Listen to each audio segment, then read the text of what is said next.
Bersiap untuk on cam semuanya.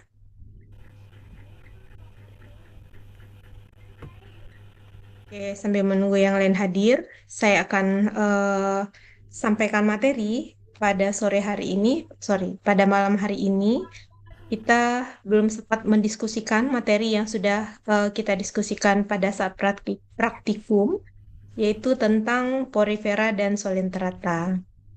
Oke, karena itu saya mohon untuk kehadirannya pada malam hari ini untuk supaya saya bisa menyampaikan materi tentang porifera dan solenterata. Oke, eh, mudah-mudahan tidak terlalu lama, ya, mudah-mudahan tidak terlalu lama dan teman-teman masih bisa fokus mengikutinya karena eh, mudah-mudahan semuanya sudah berada di rumah. Oke. Saya akan mulai dari film Porifera dulu ya. Jadi Porifera dan Solenterata ini merupakan hewan-hewan yang di dalam taksanya mereka adalah masuk ke dalam kelompok hewan-hewan tingkat rendah. Kenapa hewan-hewan tingkat rendah? Karena mereka adalah hewan-hewan yang struktur tubuhnya sangat sederhana. Jadi kalau kita lihat, Porifera ini merupakan peralihan ya, peralihan dari hewan-hewan protozoa ke hewan-hewan metazoa. Jadi untuk hewan itu ada yang kita kenal dengan nama protozoa, ada yang kita kenal dengan nama metazoa. Bentar, saya coba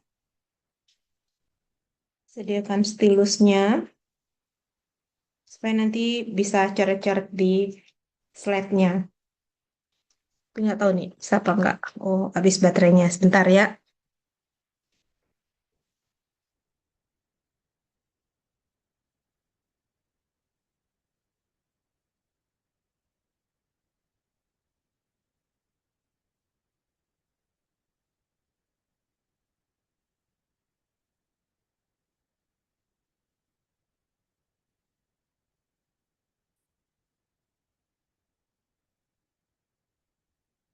Oke, saya lanjutkan dulu sambil menunggu eh, stilusnya ada dayanya.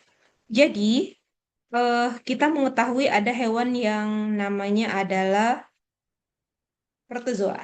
Masih ingat dengan hewan-hewan protozoa di SMA? Protozoa. Kemudian ada metazoa. Protozoa ini adalah hewan-hewan pendahuluan. Hewan-hewan pendahuluan itu adalah hewan-hewan yang mempunyai struktur sel sangat sederhana. Saking sederhananya, dia hanya terdiri dari satu sel saja. Nah, kemudian untuk hewan-hewan metazoa, ini adalah hewan-hewan yang lebih dari satu sel. Antara protozoa dengan metazoa itu ada masa-masa peralihan. Nah, hewan-hewan yang berada di kelompok peralihan itu kita sebut dengan parazoa. Parazoa. Nah, parazoa ini isinya adalah porifera. Ya, kenapa porifera? Karena mereka merupakan hewan-hewan diploplastik yang tidak mempunyai rongga tubuh, kemudian sistem pencernaannya sangat sederhana. Karena itu masuk ke dalam kelompok parazoa. Hanya satu film yang ada di kelompok parazoa yaitu hewan-hewan porifera. Nah, kita lihat untuk hewan-hewan porifera itu seperti apa.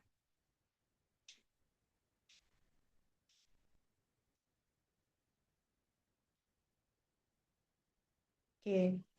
Porifera ini merupakan hewan-hewan yang berasal dari kata-kata porus ya, porus dan porus ya. Porus itu artinya adalah lubang. Jadi lubang yang terdapat di permukaan tubuhnya.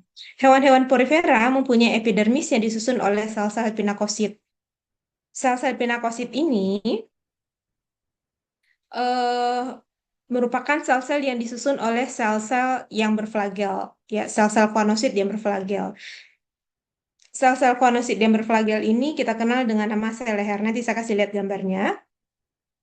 Kemudian dia mempunyai ukuran tubuh ya, dari mikroskopis sampai makroskopis. Mikroskopis seperti yang sudah teman-teman amati pada saat praktikum, contohnya adalah sikon.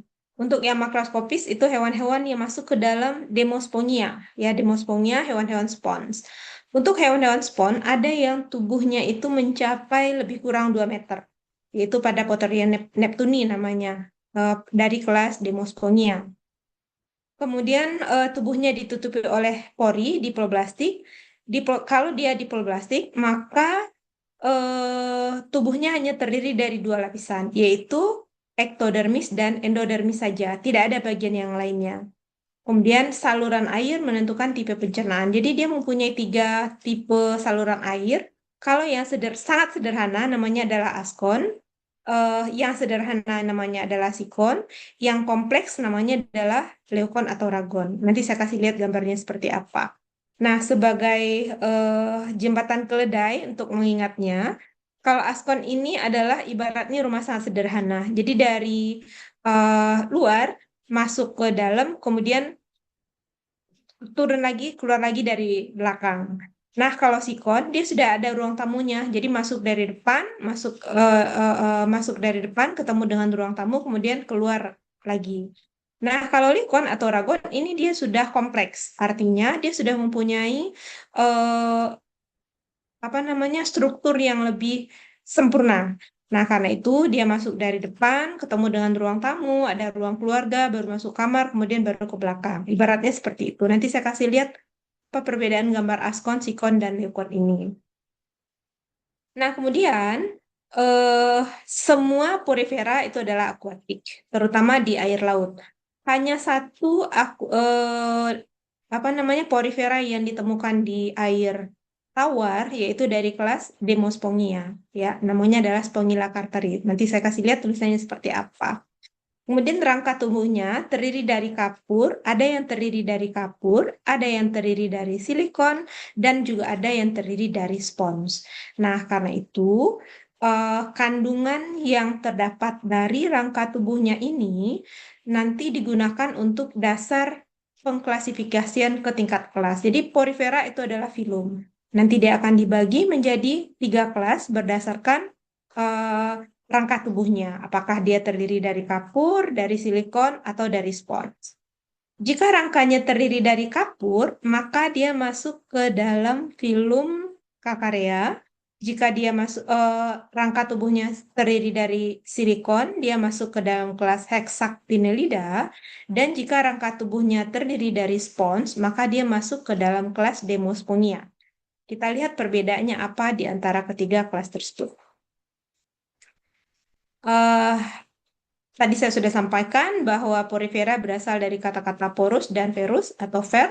Porus adalah pori, maka ini adalah hewan-hewan yang tubuhnya berpori-pori. Dia bisa hidup,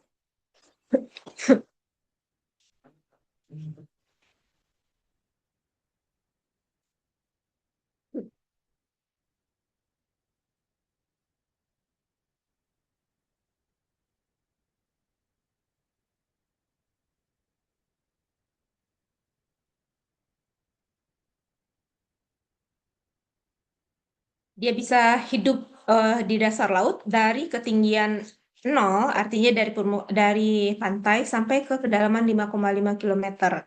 Ukurannya ada yang mikroskopis sampai mencapai 2 meter, seperti yang tadi saya sampaikan. Nah, kemudian mereka hidup secara heterotrof, artinya mereka harus membuat makanan sendiri. Karena itu makanannya berupa bakteri dan plankton. Kemudian ciri morfologinya adalah tubuhnya berpori-pori. Kemudian setiap pori itu kita sebut dengan ostium. Nah, nanti air masuk dari ostium, kemudian masuk ke dalam tubuhnya ada ruangan, ya, ada ruangan yang bisa diisi oleh air. Nah, ruangan itu kita sebut dengan spongosul. Kemudian airnya akan keluar kembali. Kemudian airnya akan keluar kembali. Nah, berdasarkan simetri tubuhnya, ada yang asimetri, ada yang radial simetri, ada yang bilateral simetri. Asimetri jika dia tidak mempunyai simetri. Artinya, kalau kita potong berdasarkan jari-jari atau berdasarkan satu bidang datar, dia tidak sama. Ya, dia tidak sama. Kalau simetri radial, dia bisa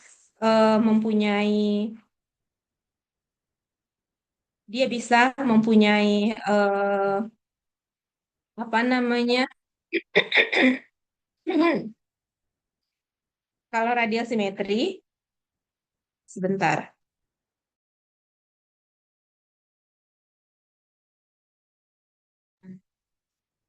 Oke, kalau radial simetri, dia mempunyai simetri tubuh mengikuti jari-jari lingkaran. Kalau bilateral simetri, dia bisa dibagi menjadi dia bisa dibagi oleh satu bidang sehingga tubuhnya menjadi dua bagian yang relatif sama, seperti itu. Kemudian ada yang tubuhnya berbentuk seperti tabung, seperti vas bunga, mangkuk, atau tumbuhan. Oke,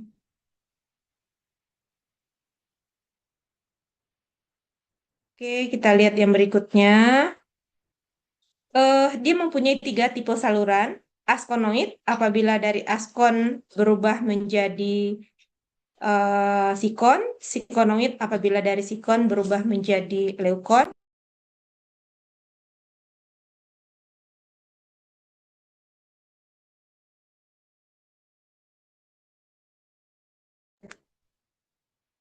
Hmm?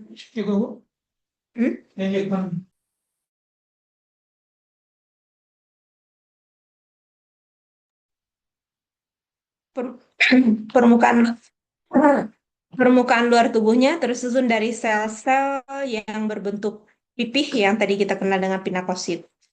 Kita lihat bagaimana bentuknya. Nah, ini adalah ostium, ya ostium. Ini juga ostium, ini ostium, ostium, ostium. Jadi tubuhnya terdiri dari beberapa ostium, masuk ke dalam spongosul, kemudian keluar. Nah, kalau kita lihat, ini adalah rangka tubuhnya yang tadi. Dia terdiri dari jaring-jaring, ada yang bermacam-macam bentuknya. Spikulanya nanti ada yang berbentuk seperti bintang, ada yang berbentuk seperti jarum, dan seterusnya. Nah, dia dibangun oleh sel-sel kuanosit yang berbentuk leher. Nah, sel-selnya seperti ini. Kalau kita ambil satu, maka akan terlihat bahwa dia mempunyai flagellum, dia mempunyai mikrofibil, dan dia mempunyai nukleus. Ini adalah bentuk dari rangka tubuhnya. Ya, rangka tubuhnya ada yang seperti jala, ada yang seperti bintang, ada yang seperti jarum, dan seterusnya. Ini bisa kita lihat jika menggunakan mikroskop dengan perbesaran yang cukup baik. Nah, ini yang tadi teman-teman lihat, dia masuk ke dari ostium, kemudian masuk ke dalam spongosul, kemudian keluar melalui oskulum. Apakah air bisa masuk dari oskulum? Jawabannya adalah bisa, tapi eh, untuk apa namanya keteraturannya, air bisa masuk melalui ostium, kemudian memasuki cavity di sini atau ruangan. Ruangan ini namanya adalah spongosul, kemudian keluar melalui oskulum. Nah, kalau kita lihat satu sel leher yang di sini, maka kita akan melihat seperti yang sel di kanan, seperti gambar yang sebelumnya. Gambar ini saya tampilkan supaya teman-teman mendapatkan gambaran tiga dimensi untuk bentuk yang sederhana. Nah, kalau peredaran airnya seperti ini, dari ostium, spongosul, kemudian osculum, sederhana seperti ini tipenya adalah tipe askon. Ya, askon.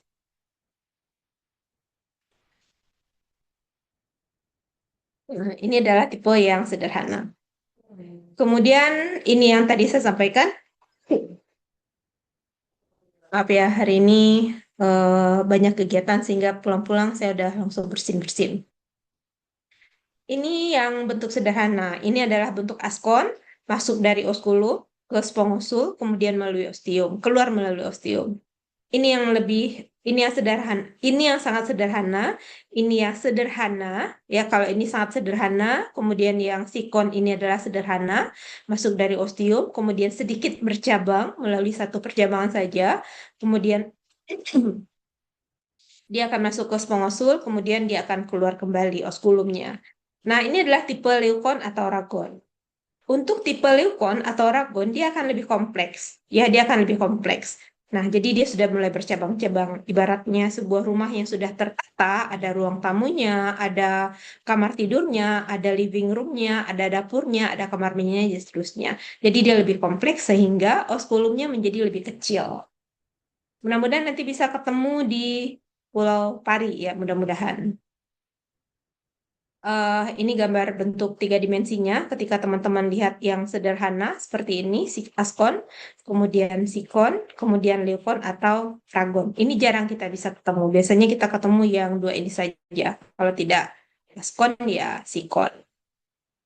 Nah, kemudian tadi kita sudah singgung bahwa berdasarkan rangka tubuhnya, dia dibagi menjadi tiga kelas. Kalau rangka tubuhnya banyak mengandung kalsium karbonat, maka dia akan masuk ke kelas kalkaria.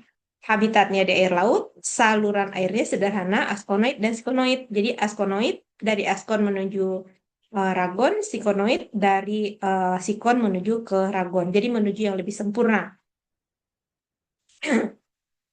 Kelas yang kedua adalah kelas hexactinelida. Untuk kelas hexactinelida ini, rangka tubuhnya terdiri dari SiO2. Ya. Rangka tubuhnya terdiri dari SiO2. SiO2 ini adalah silikat.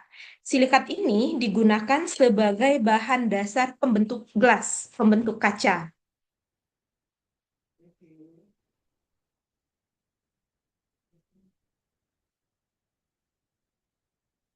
Karena itu, hexactinelida ini bentuknya lebih berkilau karena dia mengandung silikat atau SiO2. Tipe sistem sirkulasi airnya adalah sikonoid, dari sikon menuju leukon atau leukonoid, ya, yang sudah sempurna. Contohnya adalah Euplectella. Ini ditemukan di Maluku pada kedalaman mencapai 340 meter. Nah, kita lihat yang berikutnya seperti apa bentuknya. Ini adalah Euplectella yang tadi saya sampaikan. Nah, untuk si porifera ini warnanya bermacam-macam. Jadi warnanya tidak hanya putih. Kalau yang teman-teman nanti lihat di Pulau Pari, kemudian kemungkinan adalah coklat sesuai dengan warna substratnya. Namun sebenarnya tidak hanya berwarna putih, coklat, dia juga ada yang berwarna pink, misalnya berwarna ungu dan seterusnya. Kita lihat yang berikutnya ya. Hexactinelida ini ketika dia mempunyai rangka tubuhnya terdiri dari silikat, ujung spikulanya berjumlah 6 seperti bintang, kemudian tubuhnya kebanyakan berwarna pucat dan berbentuk seperti vas bunga atau mangkok. Balik-balik ya, sorry. Nah, ini adalah bentuk spikula dari beberapa porifera, ya. Gambar yang ada keterangan yang tadi teman-teman sudah lihat bahwa ada yang bentuknya seperti jala, seperti bintang. Bintang ada yang 4 jari, ada yang lebih dari 5 jari, ada juga yang seperti jarum, ada yang seperti tombak, dan seterusnya. Nah, yang terakhir itu adalah kelas Demospongia. Kelas Demospongia ini apabila rangka tubuhnya terdiri dari spons, ya. Terdiri dari spons. Karena dia terdiri dari spons, maka dia sering memberikan manfaat kepada kehidupan manusia. Ya, dia sering memberikan manfaat kepada kehidupan manusia. Nah, tipe sistem saluran airnya adalah leukonoid, kemudian dia hidup di air tawar dan air laut. Jadi, dari ketiga kelas, hanya Demosponia yang bisa kita temukan di air tawar. Untuk spesiesnya itu adalah Spongilla carteri yang pernah dilaporkan dari Jawa Timur. Nah, karena itu kelas Demosponia dianggap kelas paling penting dibandingkan dengan dua kelas lainnya. Bukan berarti dua kelas lainnya itu tidak penting, dia juga penting, namun Demosponia ini dianggap lebih spesial, lebih kompleks,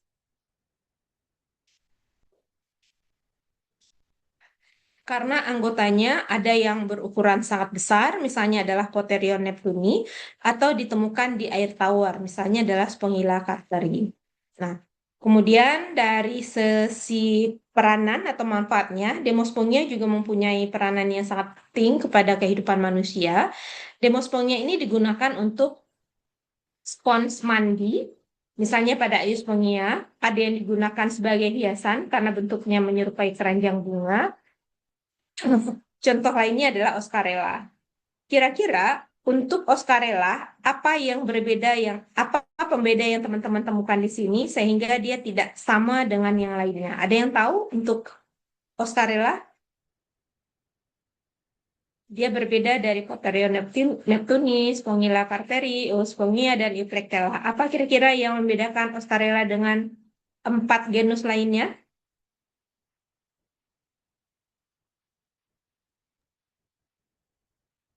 Ada yang tahu? Tahu Ayo, Ibu.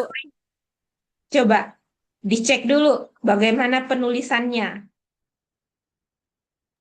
Nggak miring. Eh, Ya, betul. Iya, betul.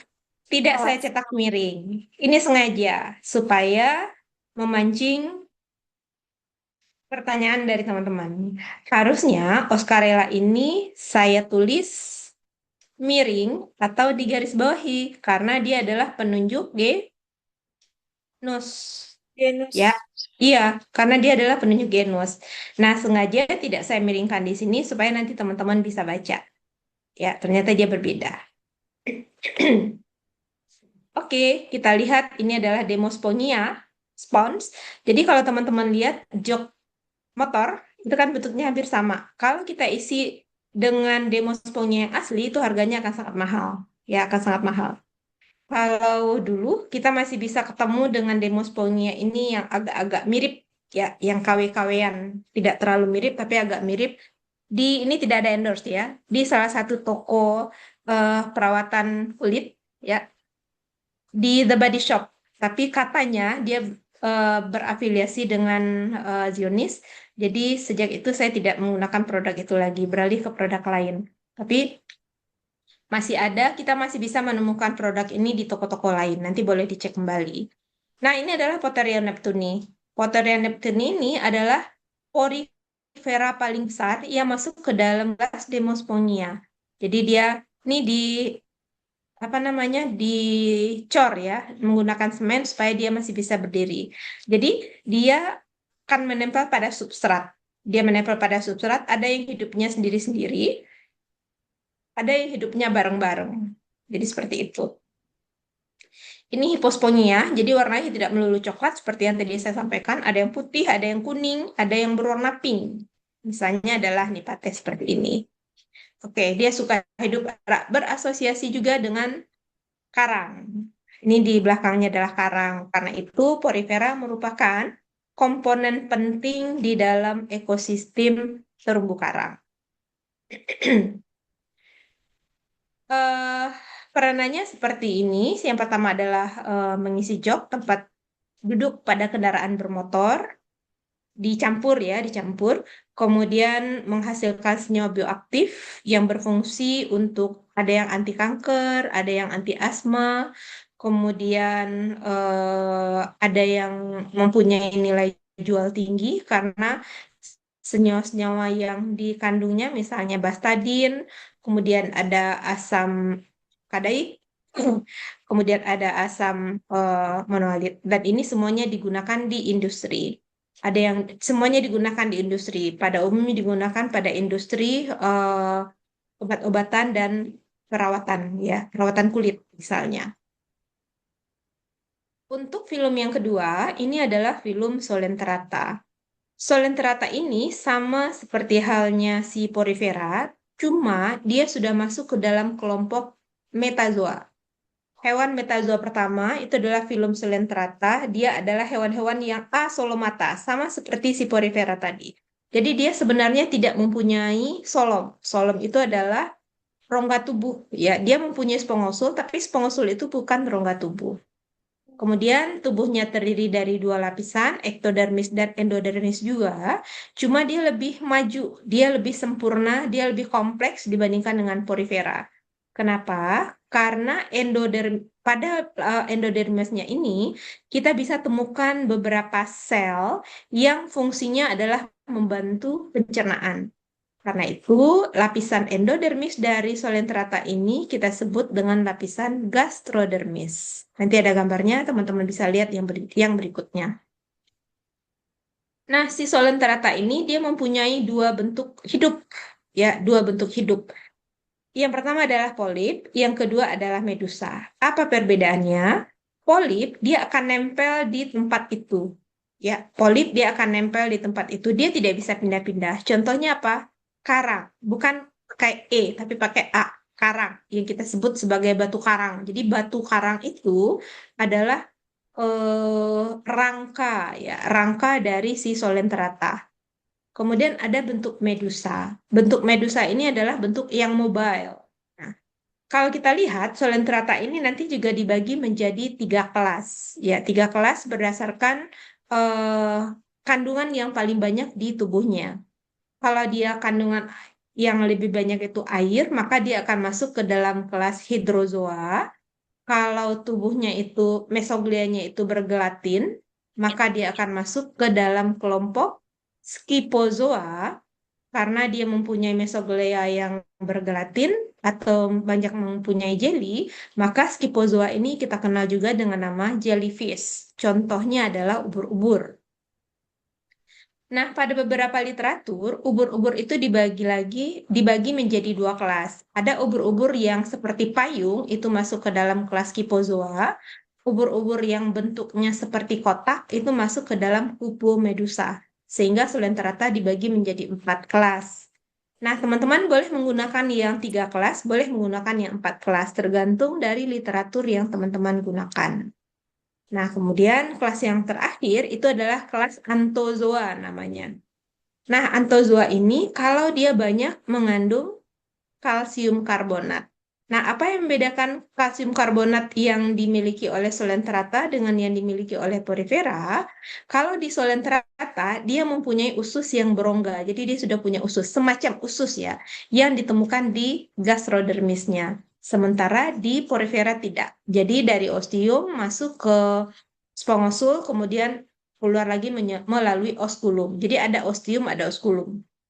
Kalau di Solenterata tidak. Jadi di ektodermisnya nanti ada beberapa sel yang bisa kita temukan. Kemudian di misalnya sel sensori misalnya, dan itu tidak ditemukan di porifera. Kemudian endodermis dari Solenterata itu kita bisa ketemu dengan sel-sel lain, misalnya sel-sel digestive cell misalnya, dan itu mensekresikan enzim yang membantu di dalam proses pencernaannya. Nah, si Solenterata ini mempunyai reproduksi seksual dan reproduksi aseksual. Ya, jadi siklus hidupnya nanti teman-teman cari ya sambil jalan. Sebenarnya sudah ada di dalam penuntun praktikum. Mudah-mudahan teman-teman hari Selasa sudah bisa mendapatkan mengakses penuntun praktikum karena tadi pagi sudah saya antarkan ke PLT, sudah diterima oleh Bu Amal. Mudah-mudahan nanti Pak Rama dan timnya bisa memperbanyak dan teman-teman bisa mendapatkannya di hari Selasa. Nah, nanti teman-teman cari siklus hidupnya, ya. Yang polip itu seperti apa, yang medusa seperti apa, kapan dia seksual, kapan dia aseksual. Kemudian semua solenteratid itu adalah hewan-hewan akuatik. Biasanya hewan-hewan akuatik yang hidup di lautan. Ada yang hidup di air tawar, ada. Ya, tapi lebih banyak di lautan. Karena itu untuk field trip, untuk pengamatan di lapangan, sistematika hewan itu lebih baik ya, lebih baik di laut karena biotanya lebih banyak untuk mewakili masing-masing filum. Bukan berarti di daratan atau di gunung tidak baik, baik juga, tapi akan lebih bervariasi apabila kita melakukannya dengan melakukan pengamatan di akuatik. Juga sudah saya tambahkan beberapa gambar yang bisa nanti teman-teman pedomani untuk pengamatan field trip di Pulau Pari, insya Allah. Oke, tadi kita sudah ceritakan bahwa si Solenterata ini dia mempunyai dua bentuk hidup, yaitu polip dan medusa. Polip kalau dia menetap di situ-situ aja, nggak kemana-mana. Medusa kalau dia berpindah, ya berpindah. Nah, pertanyaan saya adalah, mengapa dia harus berubah menjadi bentuk polip dan mengapa dia bisa berubah menjadi bentuk medusa yang mobile, dia bisa pindah kemana-mana. Kira-kira kenapa? Ada yang bisa bantu jawab? Tidak ada kesalahan di dalam belajar, jadi teman-teman boleh menjawab sesuai dengan yang teman-teman tahu. Kira-kira mengapa Solenterata bisa berubah dari polip ke medusa atau dari medusa ke polip atau hanya ada bisa polip aja? Kira-kira kenapa? Ada yang bisa bantu jawab? Izin jawab, seingat saya tuh kalau polip tuh jadi aseksual gitu kan, kalau medusa tuh udah jadi seksual gitu, benar atau enggak? Lupa, lupa yang Boleh diulang, Mutiara Maharani. Kalau polip? kurang dengar. Medusa tuh seksual gitu, eh, jadi bisa berkembang lagi. Oke, Seingat saya gitu. oke, baik. Kita dengar dari pendapat yang lain. Terima kasih, Mutiara. Ada yang lain? Silakan. Ada yang lain? Ada 69 orang. Ada yang tahu kira-kira jawaban lain selain yang disampaikan oleh Mutiara barusan? Saya Bu, Oke, silakan Ahmad eh, Sigit. sepertinya fase fase hidup ya Bu ya. Kayak Hidup, metagenesis polip, itu dan apa? medusa. Iya, perbedaan kalau polip kan dia tuh aseksual ya, kalau sedangkan medusa tuh seksual. Oke, jadi berhubungan dengan sistem reproduksinya, seksual atau aseksual. Oke, terima kasih Ahmad. Yang lain, apakah ada yang punya pendapat? Sudah ada dua pendapat dari Mutiara dan Ahmad. Silakan yang berikutnya. Kenapa ada polip dan medusa pada selentrata? Silakan Ahla. eh fase hidup, siklus hidupnya ya Ibu. Siklus hidupnya, bagaimana kalau polip, bagaimana kalau medusa? eh seperti yang tadi Ibu bilang tadi, kalau polip itu dia tuh nempel, jadi dia tuh bersifat substrat gitu. Terus produksinya juga aseksual. Aseksual. Kemudian Mm-mm. kalau medusa itu kan berbentuk kayak payung gitu ya, Ibu. Jadi ngebuka gitu. Terus jadi dia tuh bisa bergerak, nggak kayak polip tadi yang nempel, bisa bergerak. Terus dia tuh produksinya seksual. Oke. Oke, terima kasih Ahla. Ada yang lain? Ada lagi? Ada lagi? Oke. Sambil jalan nanti teman-teman akan ketemu jawabannya. Nah, eh nah, kita lihat dulu di sini. Dia terdiri dari dua lapisan. Ada epidermis, ada gastrodermis. Untuk epidermis, kita bisa ketemu beberapa sel. Di epidermisnya kita bisa ketemu beberapa sel. Yang pertama adalah sel epitelium muskular yang melindungi tubuh dan kontraksi otot. Jadi ototnya ini sangat sederhana. Jangan bayangkan seperti otot kita. Struktur dari otot kita, struktur dari otot vertebrata, insya Allah nanti akan saya sampaikan di semester depan di dalam mata kuliah struktur dan perkembangan hewan. Jadi ada septum, ada mioseptum, dan segala macam. Kemudian ada sel-sel interstisial yang membentuk nidoblas dan berperan di dalam proses reproduksi seksual. Jadi dia nanti akan menghasilkan sel telur dan sel sperma. Kemudian ada sel sensori, ini untuk menerima rangsangan kimia. Kemudian ada sel jelatang atau nematosid sel. Jadi untuk si selenterata itu ada yang mengeluarkan racun, misalnya pada karang, kemudian pada ubur-ubur. Nah, karena dia mempunyai nematosid sel. Jadi untuk mengeluarkan racun. Kenapa harus mengeluarkan racun? Untuk melindungi tubuhnya dan melumpuhkan mangsa. Ini adalah pada lapisan epidermis. Sedangkan pada lapisan gastrodermis, kita bisa ketemu dengan sel nutritif atau nutritif sel dan sel glandular. Keduanya sama-sama berperan di dalam proses pencernaan, karena itu endodermis dikenal dengan istilah gastrodermis. Nah, ini yang barusan kita sebut. Ini adalah epidermisnya. Kita bisa ketemu dengan sel-sel epitelium muskular, kita bisa ketemu dengan sel-sel interstitial cell, kemudian bisa ketemu dengan sel-sel sensori, kemudian bisa juga ketemu dengan sel-sel nematosid. Ini adalah mesoglea. Nah, mesoglianya ini menentukan dia masuk ke kelas apa. Kalau mesoglianya bergelatin, ya banyak jelinya, maka dia masuk ke Scyphozoa dan Cubomedusa. Kalau misalnya banyak mengandung kalsium karbonat, maka dia masuk ke dalam kelas Calcarea. Kalau misalnya banyak mengandung air, maka dia masuk ke dalam kelas Hydrozoa. Ini adalah gastrodermisnya, kita bisa ketemu dengan nutritive cell dan glandular cell. Nah, ini adalah kavitinya, ruangannya. Nah, kita lihat kelas yang pertama. Kelas yang pertama ini adalah hidrozoa karena dia banyak mengandung air, ya, cairan. Nah, hidupnya di laut, rangka tubuhnya banyak mengandung air, dia dapat berbentuk polip dan medusa. Pada umumnya dia adalah polip. Contohnya adalah hidra dan obelia. Teman-teman kemarin sudah amati bagaimana bentuk hidra dan obelia. Sekarang teman-teman cari tahu bentuk Hydra dan Obelia itu sistem reproduksinya seperti apa? Ya, teman-teman cari tahu setelah ini, kemudian teman-teman sampai selipkan di dalam catatannya. Nah, dia bisa reproduksi seksual dan bisa bereproduksi aseksual karena di sel-sel ektodermisnya itu ada sel yang bisa menghasilkan gamet. Jadi kalau misalnya di sini dia katakanlah dia sekarang dalam bentuk polip, maka dia ini akan nempel, ya dia akan nempel. Nah, di sini nanti bisa dihasilkan sel telur dan sel sperma. Maka dia akan melakukan reproduksi secara aseksual. Nah, kemudian dia akan berubah bentuknya, ya, berubah bentuknya menjadi medusa.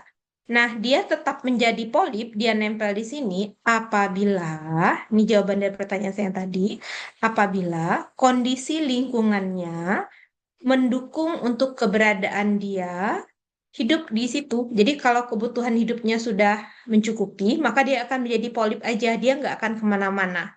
Tapi kalau misalnya ini sama dengan perilaku katanya anak-anak Gen Z nggak betah bekerja di satu tempat.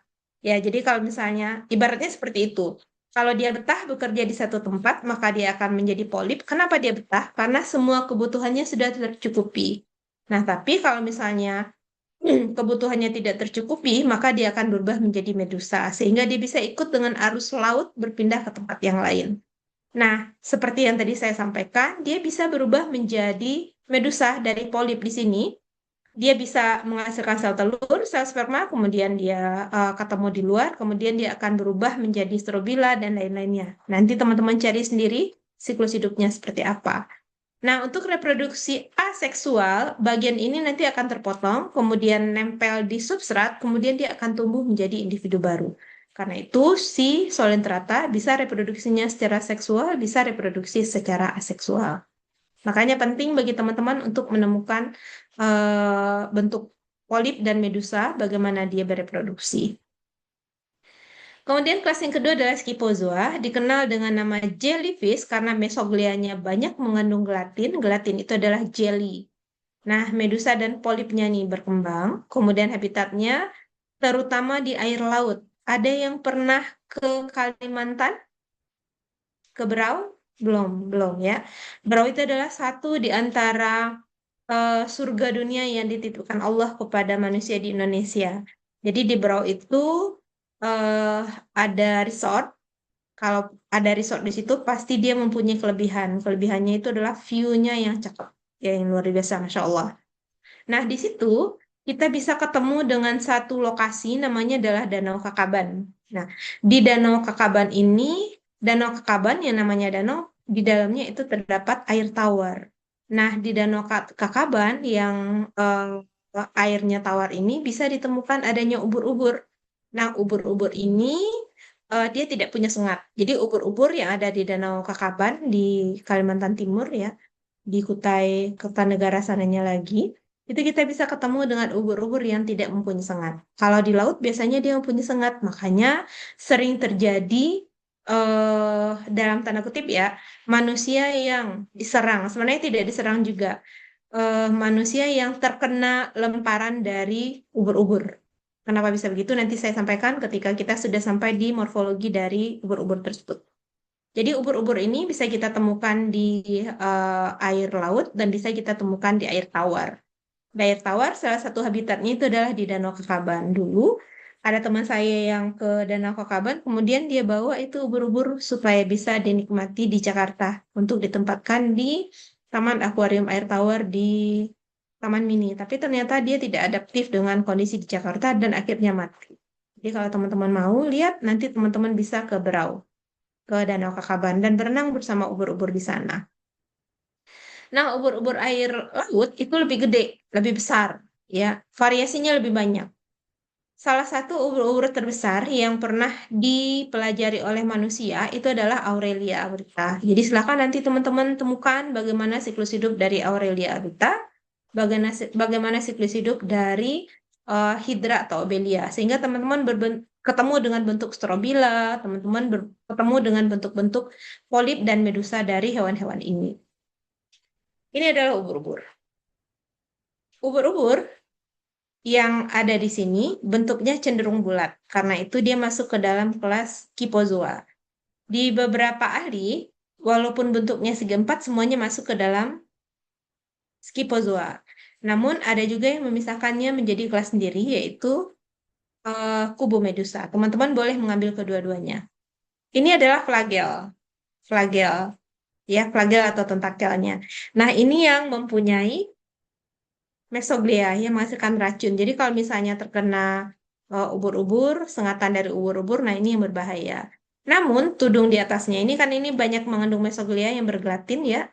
Kalau misalnya si ubur-uburnya melemparkan badannya, bagian ini misalnya dilemparkan ke tubuh kita, ke kulit kita, itu juga berbahaya karena dia bisa menyebabkan luka lebam. Jadi bahaya. Di Pulau Pari apakah ada ubur-ubur? Kita bisa ketemu dengan ubur-ubur di Pulau Pari, tapi ubur-uburnya transparan. Dulu kita pernah mencoba untuk mengawetkan spesimen ubur-ubur, apa yang terjadi? Sampai di Jakarta, ubur-uburnya sudah menjadi agar-agar, jadi bentuknya nggak jelas lagi. Ya, absurd. Kemudian kita coba, kalau saya tidak salah pada tahun ketiga kita baru dapat mengawetkan ubur-ubur itu. Tapi tidak sempurna karena kita tidak dapatkan secantik ini, selengkap ini. Ya, ada tudungnya, kemudian ada flagelnya dan seterusnya, tidak selengkap ini.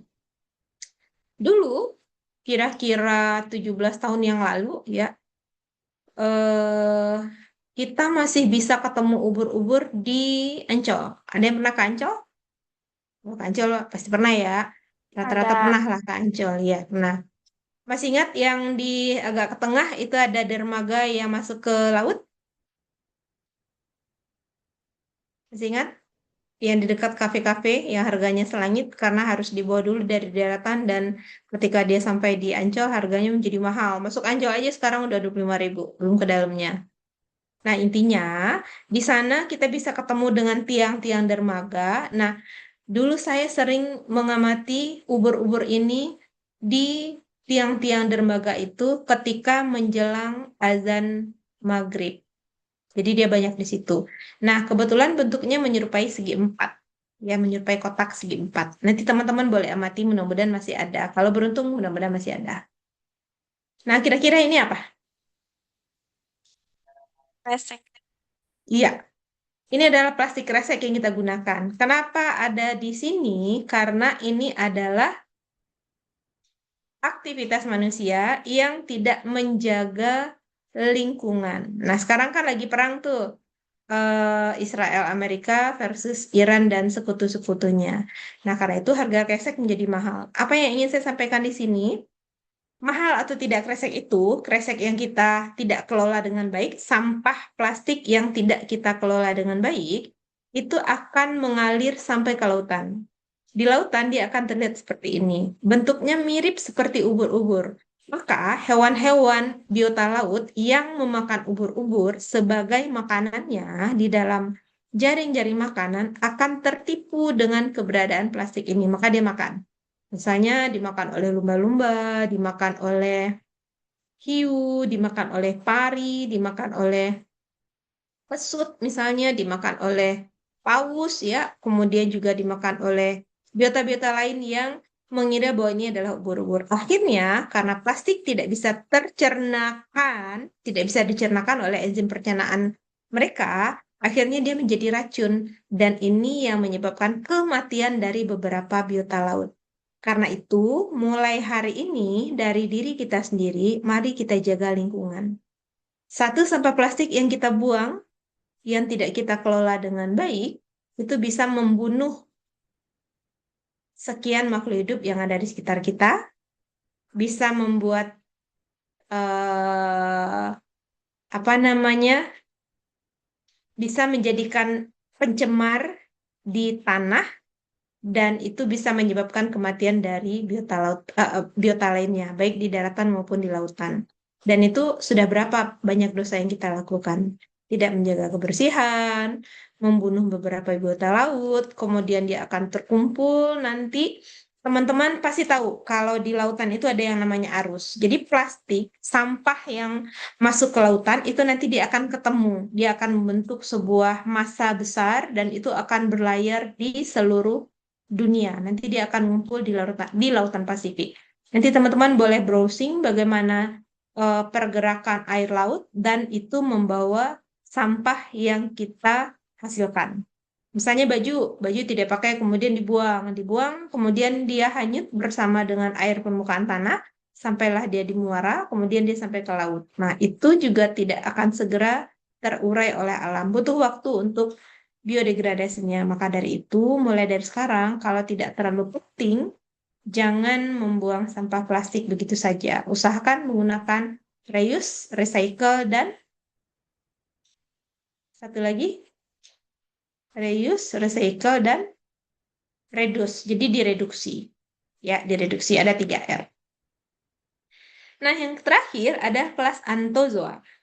Kelas Anthozoa ini apabila rangka tubuhnya banyak mengandung kapur, polipnya lebih berkembang, medusanya tidak, dikenal dengan karang, bukan kerang. Ya, contohnya adalah Tubipora musica. Ini adalah karang-karang yang mempunyai racun. Jadi kalau misalnya secara tidak sengaja nanti menyentuh apa namanya karang yang cantik. Jadi hati-hati dengan yang cantik, pesannya seperti itu. Karena yang cantik itu ada racunnya kalau pada kerang. Kemudian ada antipates, ini adalah akar bahar, kemudian ada fungia, kemudian ada acropora, ada gorgonia dan seterusnya.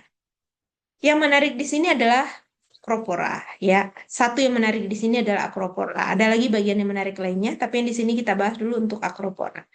Kenapa acropora? Acropora ini adalah karang jari. Pernah lihat karang jari yang ada di akuarium? Yang nonjol seperti jari gitu. Ada yang pernah lihat? Ada yang pernah lihat atau enggak? Enggak, Bu. Ya, ada yang pernah lihat ya. Nah, dari semua karang, karang yang paling cepat pertumbuhannya itu adalah karang acropora. Pertumbuhannya berapa senti dalam setahun? Hanya 1 sentimeter saja paling cepat dalam setahun. Karena itu, sebaiknya kita tidak mengambil karang dari laut karena dia tumbuhnya lama. Ya, dia butuh waktu yang lama untuk tumbuh. Kalau di atas permukaan laut ada tumpuan minyak, kemarin itu kan terjadi perang, kemudian ada kapal tanker yang bocor, kemudian minyaknya menutupi permukaan air karena berat massa jenisnya berbeda.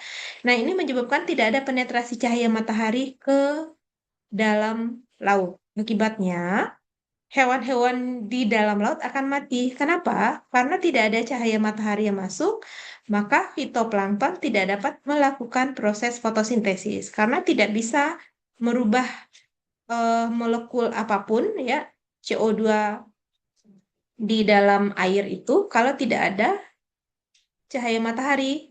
Ya, jadi tidak terjadi fotosintesis. Kalau tidak terjadi fotosintesis, maka hewan-hewan akan kekurangan oksigen karena tidak ada penghasil oksigen yang lainnya. Maka dari itu, penting sekali bagi kita untuk menjaga ekosistem terumbu karang. Sama halnya pentingnya dengan menjaga ekosistem hutan hujan tropis. Kenapa demikian? Karena ekosistem terumbu karang dia akan menjadi stok karbon. Dia akan mereduksi karbon menjadi oksigen dan oksigen ini yang dimanfaatkan oleh biota untuk hidup karena mereka semuanya adalah heterotrof. Ini adalah karang yang bisa ditransplantasikan. Jadi dibikin apa namanya sabak seperti ini, kemudian nanti dia akan ditempelkan karang sedemikian rupa. Jadi karangnya dipotong, kemudian ditempelkan sedemikian rupa, kemudian ditumbuhkan kembali di laut. Nah, sehingga nanti akan terbentuklah ekosistem terumbu karang seperti yang teman-teman lihat. Kenapa dia disebut dengan ekosistem terumbu karang? Karena di sini ada interaksi faktor biotik dan faktor abiotik.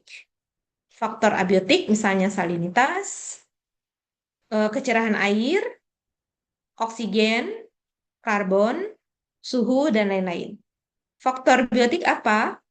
Ada zoosantel, ada fitoplankton, ada plankton, ada bakteri, ya ada bakteri juga di lautan sehingga ada yang menyebabkan kematian pada karang. Misalnya karang-karang yang sudah kita temukan memutih semuanya, itu adalah karang-karang yang sudah mati, dikenal dengan istilah bleaching. Namun, bleaching tidak hanya disebabkan oleh mikroorganisme saja, bisa juga disebabkan karena adanya proses predasi, proses makan-memakan. Misalnya oleh bintang laut. Percaya kalau bintang laut bisa membunuh karang, percaya? Jadi ada yang namanya Acanthus serpelakii, dia makan karang, terutama soft coral. Soft coral itu adalah anemon, nanti kita lihat. Nah, jadi ini anemon ya. Seperti ini adalah anemon, karang-karangnya lunak dan ini bisa dimakan oleh Acanthus serpelakii. Acanthus itu adalah asteroide, adalah bintang laut. Jadi dia bisa makan itu. Nah, ketika terjadi interaksi yang baik dan stabil di karang ini, maka dia akan membentuk sebuah ekosistem yang kita kenal dengan nama ekosistem terumbu karang. Nah, nanti kita bisa ketemu ikan-ikan kecil yang nanti akan dimakan oleh ikan-ikan besar. Kita akan ketemu dengan ular laut, kita bisa ketemu dengan penyu, kita bisa ketemu dengan ikan-ikan lain, dan seterusnya. Karena itu sangat penting bagi kita untuk menjaga kelestarian dari ekosistem terumbu karang. Nah, karang kalau dia tumbuh, maka dia akan semakin membesar. Karang ini juga ternyata bisa dijadikan sebagai indikator kapan terjadinya gerakan dari kerak bumi. Karena dia nempel di bumi. Karena dia rendah, maka dia digenangi oleh air. Namun sebenarnya sama seperti tanah yang kita injak. Namun bedanya adalah karena dia rendah, maka dia tergenang dengan air. Nah, ceritanya bumi selalu mengalami perubahan, kerak bumi selalu mengalami perubahan. Nah, perubahan kerak bumi itu bisa menyebabkan eh, gempa, getaran yang kita kenal dengan gempa. Nah, gempa di dasar laut itu berpotensi menyebabkan tsunami. Tsunami adalah tumpahnya air laut ke daratan. Nah, kenapa disebut dengan tsunami? Karena istilah ini populer pertama kali di Jepang. Jadi tsunami itu adalah bahasa Jepang. Nah, jadi pada saat kapan kita mulai melek benar-benar dengan terjadinya tsunami ini, yaitu ketika terjadinya bencana di Aceh. Masih ingat dengan tsunami di Aceh? Tsunami di Aceh yang juga menyebabkan tsunami sampai ke India. Seberapa ribu mil itu jaraknya dan itu menyebabkan terjadinya tsunami juga di India dan di Sri Lanka pada saat itu. Di Thailand itu sudah pasti karena dekat dengan Indonesia. Di Aceh itu kita sudah lihat seberapa tingginya gelombang yang naik ke daratan dan menggulung apa saja material yang ada di daratan. Nah, jadi ketika terjadinya gerakan air laut, itu disebabkan karena permukaan dasar laut ini yang naik. Nah, ketika dia naik, maka karang-karang yang ada di sini, karang yang akan di sini, dia akan muncul ke permukaan. Ketika karang ini muncul ke permukaan, dia akan mati karena dia biasanya hidupnya di dalam air. Jadi dia tidak bisa hidup kalau di luar, sama seperti ikan. Nah, kemudian dia akan membelok dari atas, dia akan membelok. Nah, sudut yang dia bentuk dari pertumbuhannya ke atas sampai dia ke samping itu bisa diformulasikan sedemikian rupa sehingga bisa diketahui kapan terjadinya siklus berikutnya. Jadi, ini dipelajari pada saat terjadinya gempa besar di Aceh, di Jepang. Kebetulan pada saat itu om saya masih aktif di geologi BRIN pada saat itu namanya masih DIPI dan beliau merasakan bagaimana kuatnya gempa yang terjadi di Jepang. Pada saat terjadinya simposium tentang gempa bumi, para ahli itu ikut diberikan sensasi lebih oleh Allah Subhanahu wa taala dengan adanya getaran tersebut. Tapi tidak terjadi tsunami di Jepang pada saat itu. Jadi, selain kita belajar untuk menjaga alam dengan menjaga ekosistem terumbu karang karena dia merupakan stok karbon, jadi ekosistem terumbu karang juga bisa kita pelajari kapan terjadinya siklus bumi berikutnya. Kenapa kita perlu mempelajarinya? Untuk mitigasi bencana supaya korban tidak berjatuhan lebih banyak. Jadi, mitigasi diperlukan kalau kita sudah tahu kira-kira kapan akan terjadinya. Tidak ada satu pun manusia yang bisa memprediksi kapan terjadinya gempa besar, tapi kita bisa melakukan mitigasi bencana supaya korban tidak terlalu banyak berjatuhan. Eh, ini yang tadi peranan dari porifera saya sudah sampaikan, ada yang pembersih, untuk mencuci, spons mandi, menghasilkan senyawa-senyawa aktif yang digunakan untuk obat, anti kanker, kemudian anti asma dan seterusnya. Ini peranan dari Solentrata. Nah, Solentrata bisa dimanfaatkan sebagai kosmetik atau kecantikan karena dia banyak mengandung Gelatin. Gelatin itu adalah kolagen. Jadi makanan yang banyak mengandung kolagen itu salah satunya adalah kikil. Ada yang senang makan kikil nggak? Ada yang senang makan kikil? Tidak. Nggak ada. Oke. Kalau teman-teman makan kikil, itu teman-teman sudah mulai menabung kolagen sebenarnya. Kolagen itu dibutuhkan sebagai bantalan di dalam kulit untuk menjaga kelenturan atau elastisitasnya.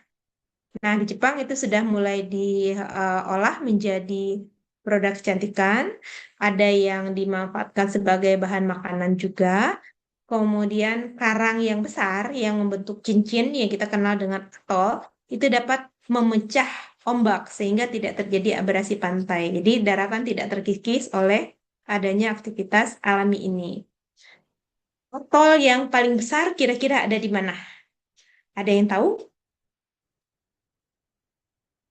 Atol yang paling besar bisa kita temukan di mana? Ada yang tahu?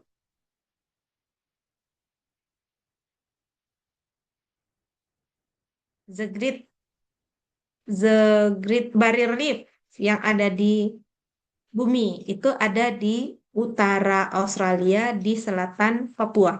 Itu adalah koral yang paling besar yang ditemukan, salah satu koral yang paling besar yang ditemukan, dan di situ banyak aktivitas rantai makanan, sehingga rantai makanan ini nantinya akan membentuk jaring-jaring makanan yang kompleks. Kemudian karang merupakan tempat persembunyian dan tempat berkembang biaknya ikan serta biota laut lainnya. Seperti yang tadi saya sampaikan, karena di situ akan terjadi proses pemangsaan.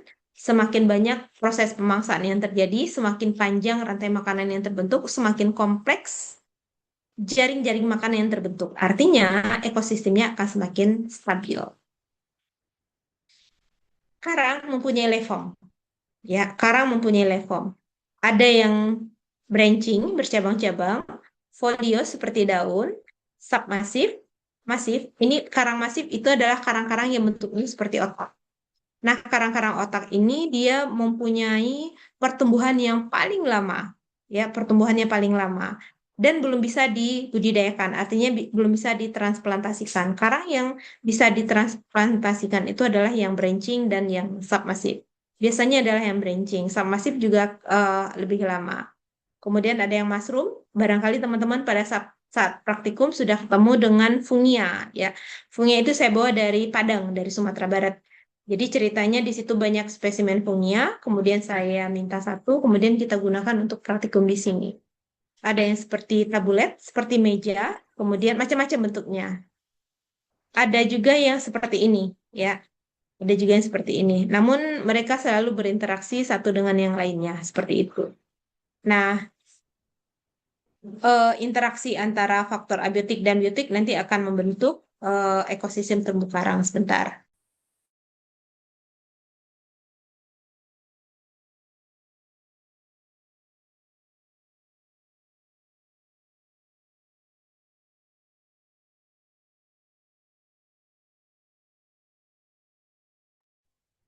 Oke, saya lanjutkan. Nah, ini adalah bentuk dari Gorgonia, ini adalah bentuk dari Antiphates, ini adalah Lagi apa? Ada omedi apa enggak ini? Lupa ketinggalan apa lagi? ini adalah Fungia, ini adalah karang-karang tabulet yang kita temukan di Laut Lepas. Anthozoa juga tidak semuanya yang keras, ada yang juga lembut. Yang lembut itu kita bisa temukan di sini, ya. Misalnya adalah anemon laut. Anemon bentuknya sudah saya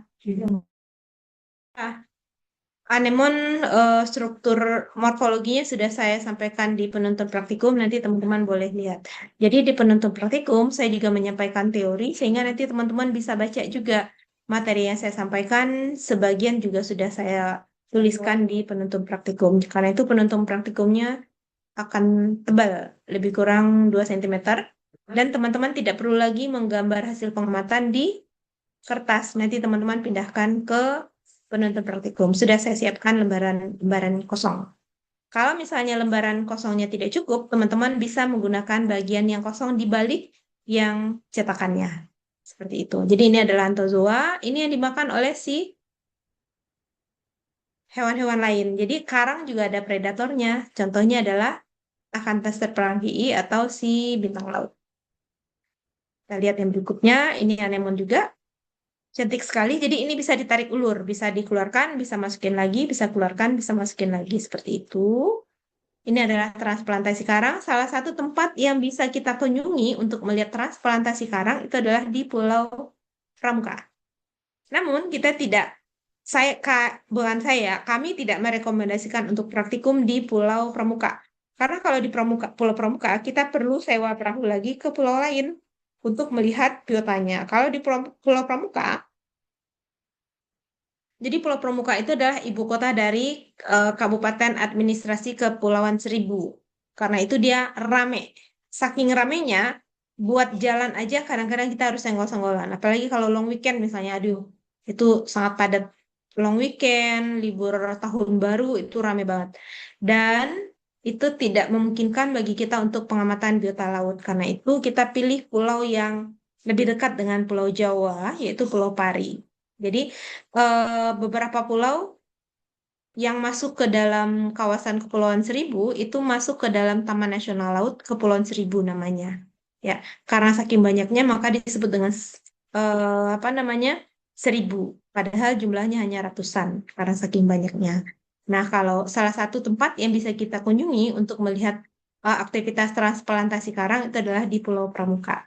Kemudian di Pulau Pramuka itu juga ada kantor, kantor Balai Taman Nasional. Nanti teman-teman boleh eh, PKL di sana. Nanti teman-teman bisa di memanfaatkan fasilitas yang ada di sana dan teman-teman juga bisa mengikuti eh, pelepasan tukik karena di situ juga ada tukik ya. Tukik itu adalah pradewasanya dari penyu. Jadi penyu ditetaskan, kemudian dilepas liarkan kembali ke laut supaya tingkat keberhasilan hidupnya atau tingkat lulus hidupnya itu menjadi lebih tinggi. Ini adalah antipates atau akar bahar dan ini merupakan salah satu eh, apa namanya karang yang dilindungi seperti itu. Kemudian teman-teman lihat di sini ada banyak soft coral dengan bentuk yang cantik. Ya, dengan bentuk yang cantik. Di Pulau Pari kita tidak bisa temukan, tapi kalau misalnya teman-teman apa namanya diving nantinya menggunakan peralatan yang memadai, teman-teman mungkin akan ketemu dengan ini. Sedikit berbagi pengalaman ketika snorkeling di Pulau Seribu, ya misalnya di Pulau Pari atau di Pulau Pramuka atau di Pulau Air misalnya ya, itu berbeda dengan pengalaman saya ketika snorkeling di Bunaken, Indonesia Timur. Ya, Bunaken ada yang tahu? Taman Laut Bunaken? Di? Ada yang tahu di mana? Sulawesi Tenggara, Sulawesi Utara. Utara.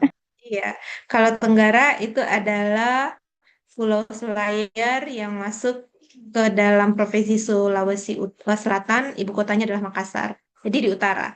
Jadi kalau nyasar dari Bunaken, kita akan ketemu di Filipina Selatan, karena atasnya itu sudah Filipina, ya, sudah masuk ke kawasan Filipina. Nah, jadi perbedaan biota laut yang ada di Indonesia Barat dengan di Indonesia Timur itu adalah diversitas dan padatannya. Kalau di Indonesia Barat, kalau di Pulau Seribu, itu satu gerombolan, jenisnya cenderung sama, tapi jumlahnya banyak.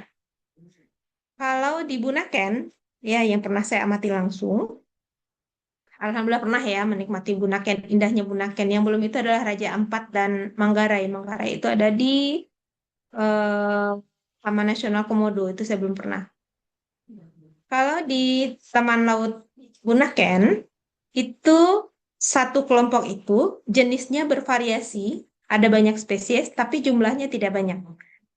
Kalau di Pulau Seribu, itu permukaan dasar lautnya itu cenderung rata, tapi kalau di Bunaken itu ketemu dengan apa namanya curam ke dalamnya, seperti lembah ya. Kemudian ada lagi yang nonjol.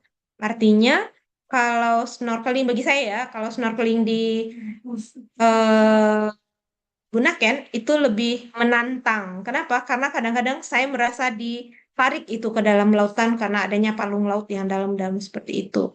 Tapi tidak seperti di eh, Pulau Seribu. Kalau di Pulau Seribu itu cenderung lebih rata, ya cenderung lebih rata. Tapi diversitasnya tidak setinggi di Indonesia Timur, namun jumlah individunya banyak. Seperti itu.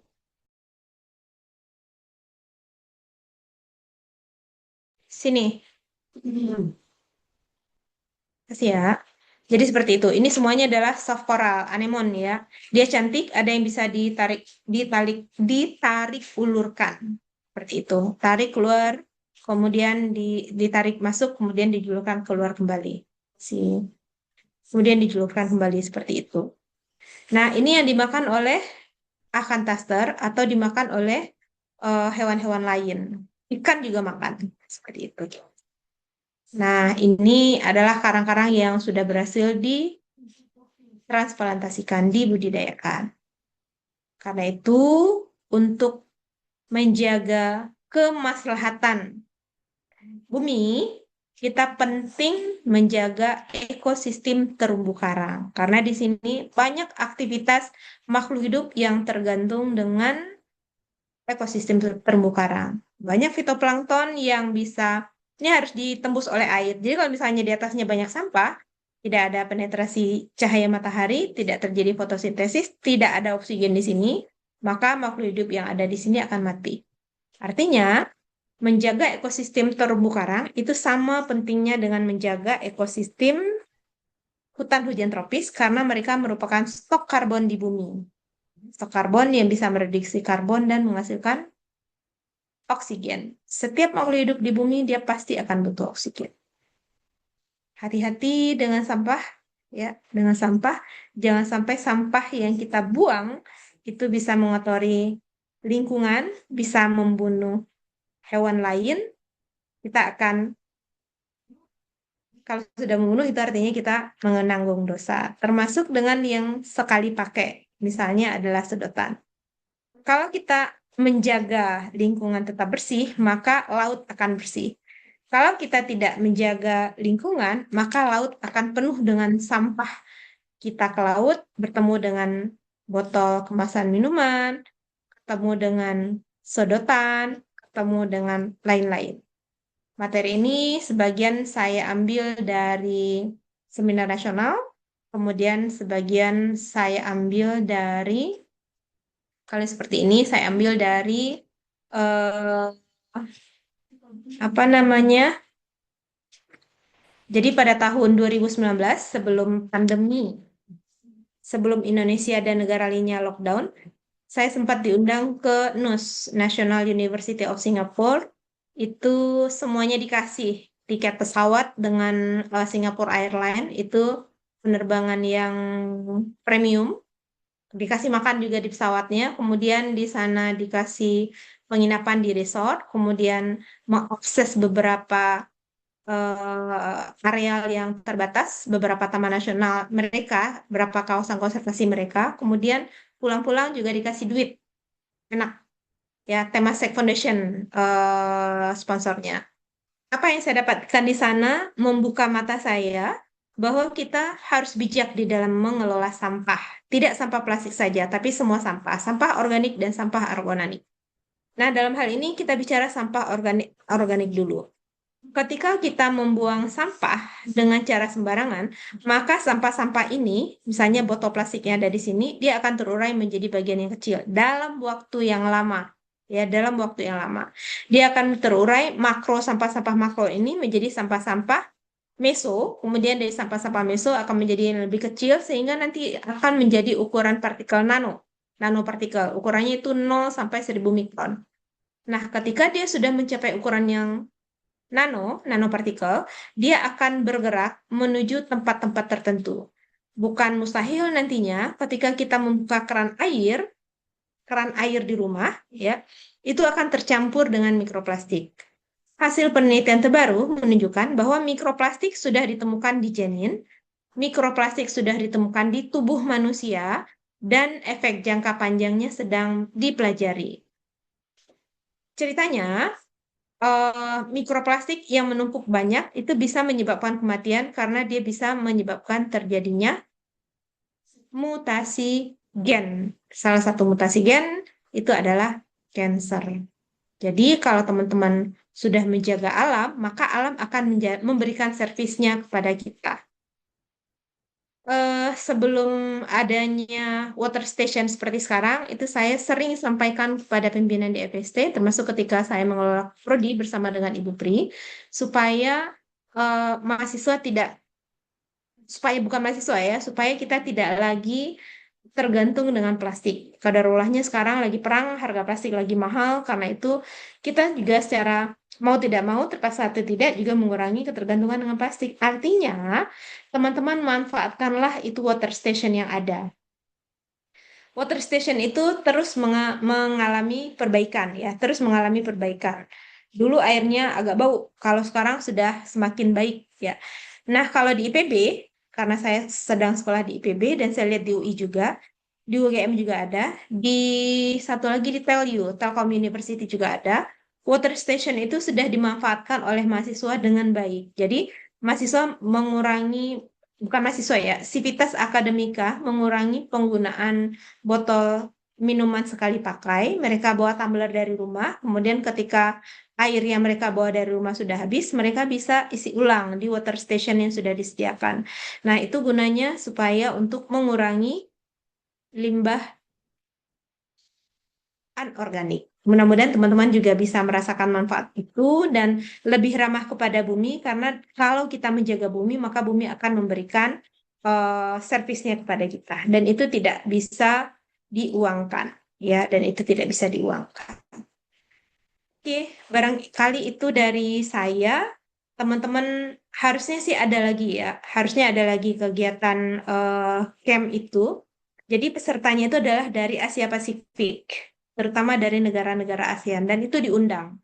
Dari Indonesia itu ada 2 kelompok ya. Kita satu dari UIN, satunya lagi dari sebuah SMA yang ada di Batam. Jadi sebenarnya itu ada seleksinya. Jadi kita di UIN nggak tahu informasinya karena kita dapatkan informasinya itu dadakan, sudah injury time. Maka waktu itu dekannya Prof. Lili, ya saya sampaikan bahwa kita harus hadir. Kita harus hadir. Kemudian ada 4 orang mahasiswa yang saya bawa, 2 laki-laki dan 2 perempuan. 3 diantaranya tidak punya paspor. Bayangkan bagaimana hektiknya pada saat itu. Nah, kita harus mendaftar. Untuk pembelian tiket itu sudah harus ada paspor. Dan bahkan ada yang tidak pernah naik pesawat sama sekali. Ini penerbangan internasional ya. Jadi kita harus melewati imigrasi. Dan itu ada banyak drama. Nanti saya cerita ya. Biasanya cerita-cerita seperti ini akan mengalir lebih seru ketika di Pulau Pari. Biasanya adanya di malam minggu. Boleh on-cam yang lainnya? Nah, kemudian ketika di sana kita presentasi, kita diajak ke tempat-tempat kawasan konservasinya mereka, dan kita melihat bahwa sampah mesoplastik itu ada. Artinya apa? Memang terjadi proses degradasi. Namun proses degradasi sampah plastik itu membutuhkan waktu yang lama. Nah, karena itu semua peserta yang diundang itu dari kawasan Asia Pasifik sampai ke India segala, itu dibukakan matanya. Salah satunya adalah oleh Prof. Reza Cordova yang sangat terkenal dengan perhatiannya terhadap plastik, dan beliau kebetulan menjadi co-promotor dari suami saya. Beliau yang membukakan mata saya bahwa kita harus menjaga alam dengan mengurangi sampah plastik. Ya, mengurangi sampah plastik. Sejak itu sampai sekarang kalau ke pasar, saya bawa keranjang sendiri, saya bawa tempat sendiri untuk membeli ikan, untuk membeli daging, untuk membeli udang. Biasa kalau saya beli ikan, itu ada 2 kantong. Satu untuk kantong ikannya, satu untuk kresek yang kering untuk dibawa pulang. Begitu juga dengan beli udang. Begitu juga dengan beli ikan laut misalnya. Itu aja udah 6. Kalau saya beli buah misalnya juga sama. Kalau sekarang saya kurangi. Ya, mengurangi, mudah-mudahan dengan memberikan perhatian kepada lingkungan, lingkungan juga akan memberikan servisnya kepada kita, dan itu tidak ternilai harganya. Nah, karena itu setiap kali memberikan materi ini, saya sampaikan juga kepada teman-teman semua, mulai sekarang, mulai dari diri kita sendiri. Kalau dari rumah, pilah-pilahlah sampah itu yang organik dengan yang anorganik. Sampah anorganik itu bisa terurai tapi butuh waktu yang lama. Bahkan ada yang butuh sampai ratusan tahun. Misalnya untuk yang kaleng, untuk yang kaca, itu butuh waktu yang sangat lama. Untuk sampah organik itu cacah menjadi ukuran yang kecil. Dengan demikian kita bisa membantu biodegradable-nya dengan memberikan menjaga alam. Mudah-mudahan nanti alam memberikan servis lingkungannya kepada kita. Misal malam kita tidak harus lagi menggunakan AC, tidak harus lagi menggunakan kipas angin. Alhamdulillah di rumah saya kalau siang kita tidak menggunakan lampu sama sekali karena semuanya full cahaya. Kalau saya sendiri di rumah, buka pintu depan, buka pintu belakang, ada aliran angin, tinggal kunci pintu besinya aja. Pintu kayunya sudah dibuka. Jadi dengan demikian mudah-mudahan kita bisa menerima servis dari alam. Jangan ganggu. Seperti itu. Oke, saatnya kita masuk ke sesi diskusi. Silakan teman-teman on cam, nanti presensi kehadirannya akan saya capture dan teman-teman sudah bisa mengakses Ismesta untuk presensi di Ismesta. Silakan saya buka sesi diskusi.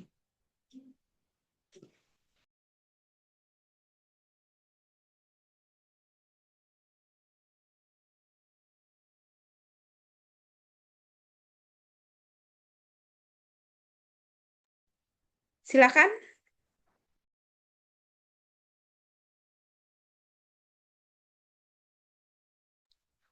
Oke, silakan on mic dan langsung on cam. Oke, tidak apa-apa kalau misalnya tidak bisa on cam.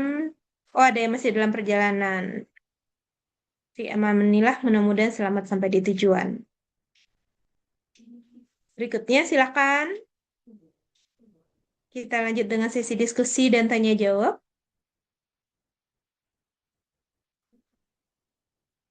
Ada yang mau ditanyakan sehubungan dengan materi yang sudah saya sampaikan terkait dengan porifera, solentrata, ekosistem terumbu karang, kemudian sampah plastik terutama, ya, sampah plastik terutama. Ingat, mulai dari sekarang jaga lingkungan. Kalau teman-teman belajar di kelas dengan saya, masuknya di jam pertama, usahakan pada pagi hari itu memberikan hadiah pada diri kita sendiri dengan doa dan lantunan ayat suci Al-Quran. Mudah-mudahan itu bisa menjadikan motivasi bagi kita untuk melewati hari dengan indah. Kemudian kalau teman-teman belum sarapan, teman-teman boleh makan dan minum di dalam kelas. Kalau dengan saya, beda dosen nanti beda lagi aturannya. Kemudian teman-teman boleh makan apa saja, kecuali makanan yang aromatis. Misalnya teman-teman sarapan pakai duren. Nah, itu tidak boleh. Kenapa? Karena saya juga pengen. Nggak boleh. Ya, nggak boleh.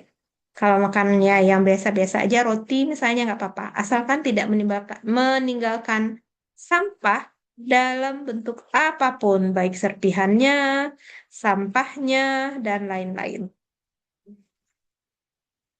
Oke, silakan kita buka sesi pertanyaan. Ada yang ingin ditanyakan sehubungan dengan materi yang sudah saya sampaikan? Tutup. Silakan teman-teman. Ibu, Sambil kue saya berjalan, teman-teman boleh makan juga. Nggak apa-apa. Boleh cemilan 10, 11 kalau masih ada kue lebarannya. Silakan Ahla. Bu, saya sebenarnya punya dua pertanyaan, Ibu. Boleh. Buat pertanyaan pertama tuh sebenarnya lebih ke penasaran aja sih, Bu. Kan Ibu tadi nyebutin kalau amonem, anonemo, Anemon. anemon itu Anemon. anemon yang warna biru-biru tadi itu bukan kata Ibu bisa ditarik terus nanti bisa masuk lagi ke dalam nanti keluar lagi. Itu kira-kira apa ya Bu yang bikin dia tuh lentur kayak gitu, elastis kayak gitu gitu kan dia kan masuknya hewan atau animalia gitu sama kayak kita. Iya. Kita kan Iya. tangan kita kan nggak bisa ditarik elastis sampai kayak Iya. gitu kan Ibu. Nah, terus Iya. untuk yang kedua itu terkait masalah plastik menurut menurut saya mau tanya pendapat Ibu aja ini Bu. Menurut Ibu nih gimana pandangan Ibu? Kan sekarang tuh ada apa ya? Jadi kita tuh mau buang sampah dimasukin ke plastik yang khusus buat kayak trash bag gitu Ibu buat sampah. Itu kan sama aja tuh sama-sama plastik. Nah, itu menurut Ibu itu gimana? Oke. Yang nomor 2 dulu atau yang pertama dulu? Terserah Ibu. Bebas ya. Yang Ya. pertama dulu deh ya. Yang pertama dulu. Yang pertama, dia tidak seperti tangan, tapi dia seperti lidah yang bisa ditarik ulurkan. Seperti itu. Jadi memang ada rongga yang disiapkan oleh tubuhnya sendiri, ciptaan Allah ya. Masya Allah. Itu bisa ditarik ke dalam. Kapan dia ditarik? Kalau dia merasa terancam. Kalau dia tidak terancam, dia akan keluar lagi. Nah, dia keluar kenapa? Karena dia perlu menarik makanan. Makanannya apa? Plankton, bakteri, mikroorganisme lain yang ada di sekitarnya, jadi dia tarik. Dia masukin lagi ke dalam tubuhnya, kemudian dia cerna di endodermisnya, karena endodermisnya juga berfungsi sebagai gastrodermis. Kemudian yang kedua, sampah. Kenapa harus dimasukin ke dalam trash bag? Iya, itu adalah salah satu bentuk kita sudah memilah sampah. Jadi antara sampah organik dengan sampah anorganik. Kalau sampah anorganik sudah kita pilah, kalau sekarang di beberapa tempat, dulu di depan ruang dosen biologi itu ditaruh. Sekarang nggak tahu tuh siapa yang mindahin ke tempat lain. Di ya sekarang udah pindah tempat sampahnya yang dipilah itu ada yang 3 tempat ya. Jadi kalau kita sudah memulai memilahnya dari sekarang, nanti para pemulung itu lebih gampang. Jadi para pemulung itu akan mereuse kembali, akan meredus kembali, akan merecycle kembali sampah-sampah anorganik. Misalnya di sini kebetulan nih di meja saya nih ada, ini tidak ada endorse ya. Antara tutup dengan yang di badannya, ini dia mempunyai tipe yang berbeda. Jadi tutup-tutup botol nanti akan dikumpulkan dengan tutup botol yang sama, nanti akan diolah kembali. Badannya nanti akan dikumpulkan, kemudian akan dibentuk kembali. Nah, salah satu bentuk dari pengelolaan sampah di rumah adalah dengan membentuk ekobrik. Ada yang tahu ekobrik? Nah, ini ada lagi nih. Karena saya baru pulang dari luar kota ya, jadi masih ada botol-botol yang tersedia. Ini juga tidak ada endorse ya. Ini tidak ada endorse.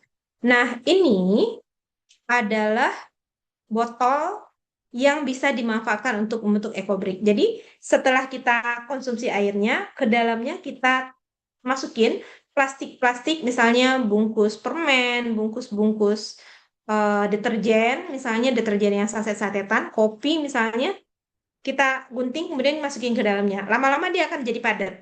Kalau dia sudah padat, kemudian kita susun beberapa, nanti bisa menjadi kursi.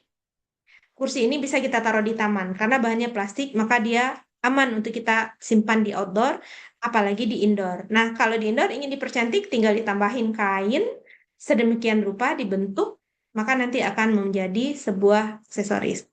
Saya punya ininya, apa namanya, slide ketika memberikan materi ini di lokasi KKN mahasiswa. Sebentar, saya coba carikan sambil jalan ya. Jadi seperti itu. Nah, karena itu kita perlu menjaga lingkungan, salah satunya adalah dengan cara memilah sampah. Nah, memilah sampah itu ya seperti tadi. Sebenarnya bukan sama aja artinya enggak. Tapi dengan memilah sampah mulai dari rumah, mulai dari diri sendiri, itu sebenarnya kita sudah ikut membantu mereduksi jumlah sampah yang akan tercemar ke lingkungan. Nah, akan lebih baik kalau kita bisa lebih menguranginya lagi, ya lebih menguranginya lagi. Jadi menyimpan sampah plastik ke dalam trash bag itu adalah salah satu bentuk untuk memilah sampah supaya nanti bisa digunakan kembali seperti itu, Ahla. Ini udah ketemu. Baik, Ibu.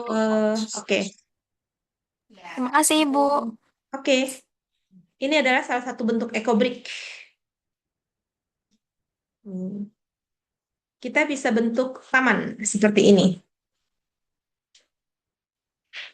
Taruh di dalam botol sampah. Ini sebaiknya digunting-gunting dulu supaya kapasitasnya lebih banyak, jadi dia lebih padat. Kemudian kita buat bentuknya seperti ini dan ini bisa menjadi taman kecil-kecil. Kita juga bisa rubah menjadi kursi seperti ini. Ini adalah bentuk yang sederhana. Ini ekobrik yang saya ambil di salah satu SMA. Dia juga bisa dijadikan sebagai pagar. Dia juga bisa dijadikan pengganti tembok untuk membangun rumah. Dia bisa dijadikan sebagai kursi seperti ini dalam bentuk sederhana. Ini dari majalah Larise. Juga bisa kita bungkus menjadi seperti ini dan itu kuat. Ya, taruh di atasnya triplek dan itu bisa didudukin.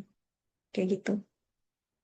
Ini adalah salah satu bentuk kreativitas sampah yang baik. Nah, ini di dalamnya nanti kita bisa bertanam. dan botol-botol ini akan mempercantik lingkungan. Jadi kita bisa menggunakannya kembali. Seperti itu. Jadi program itu perlu kita kembangkan. Sekarang di UIN Jakarta, kita juga mengembangkan satu rumah yang sedang dibangun di kampus PPG Sawangan. Kalau teman-teman ada yang suka ke Sawangan, ke Paru, kalau dari kampus kita, dari Gaplek itu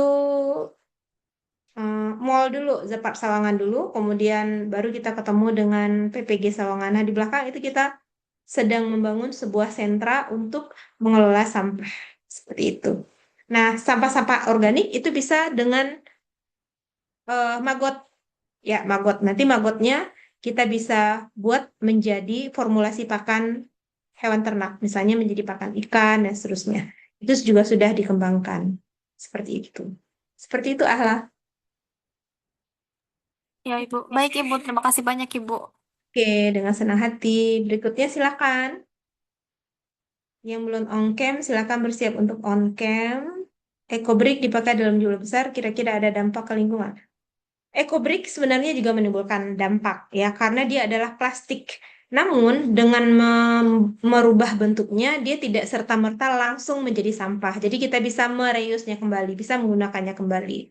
Jadi kita tidak, kalau misalnya kita buang langsung, itu akan menjadi sampah. Jadi dia tidak bermanfaat. Jadi kita ulang kembali, kita olah kembali sehingga dia bisa memberikan manfaat. Seperti itu.